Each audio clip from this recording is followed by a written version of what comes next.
So in each of the examples we've looked at so far, we've only looked at motion in one direction, and therefore the difference between distance and displacement hasn't affected our calculation between average speed and average velocity. So let's have a look at an example which compares the difference between distance and displacement. So consider a cyclist who travels 100 meters east and then turns around and travels back 60 meters, so 40 meters from their beginning point. And that happened in 20 seconds.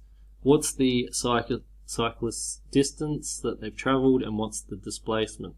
So we know that the distance is the total amount of distance that they've covered. So they first moved 60 centimeters in 100 meters in one direction and then traveled 60 meters back. Therefore the distance traveled is 160 meters.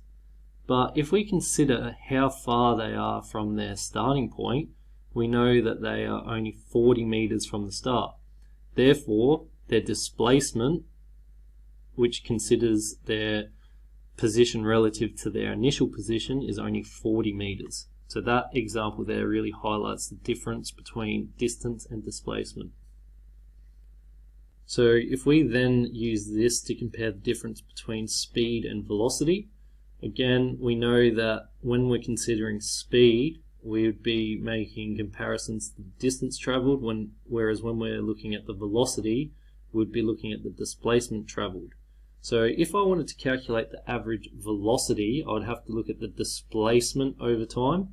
Now we know that the displacement was 40 meters because the cyclist, by the end of their route, they were only 40 meters from their initial position. Therefore the displacement is 40. The time that happened over was 20 seconds. So therefore their average velocity is 2 meters per second. Whereas if we were considering the average speed of the cyclist, we know that they traveled 160 meters, because remember they went 100 meters in one direction, then they came 60 meters back. So in that 20-second time interval, they traveled 160 meters. So if I was to then work out the average speed, it would be 160 over 20, which gives me 8 meters per second. So if we make a comparison between the two, the average speed of that cyclist would be 8 meters per second, but the average velocity was 2 meters per second. If the cyclist had returned to the starting position, that is, cycled all the way back to their initial position, then we know that their total displacement would be 0, yielding a 0 average velocity, because the displacement would be 0, 0 over 20 would give me 0.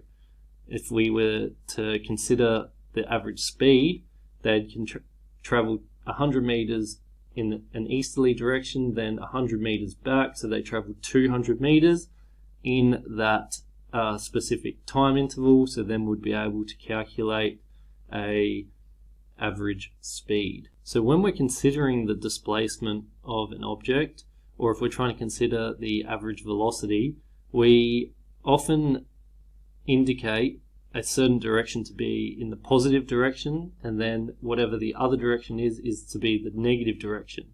So we know that for this example, we could possibly say that when it's moving east, it's moving in a positive motion, and then when it moves in a westerly direction, its velocity would be negative because its direction would be opposite. So it's very important to distinguish between the difference between average velocity and average speed.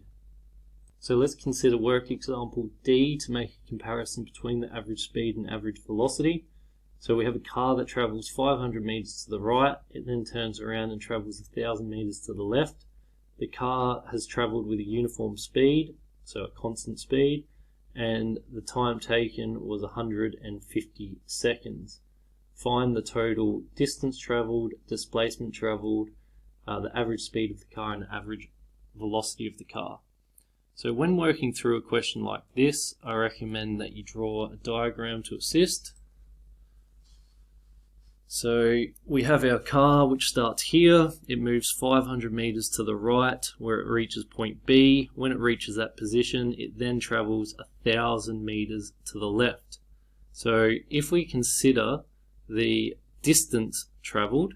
We know that it went 500 meters plus that 1,000 meters back, so its distance was 1,500 meters.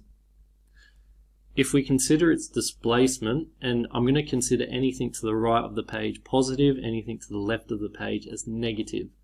So if I consider its final position relative to its start position, it's 500 meters to the left. Remember, anything to the left of that position is going to be considered negative. Therefore, the displacement will be negative 500 meters. Then we are asked to find the average speed and the average velocity. So let's start off by finding the average speed.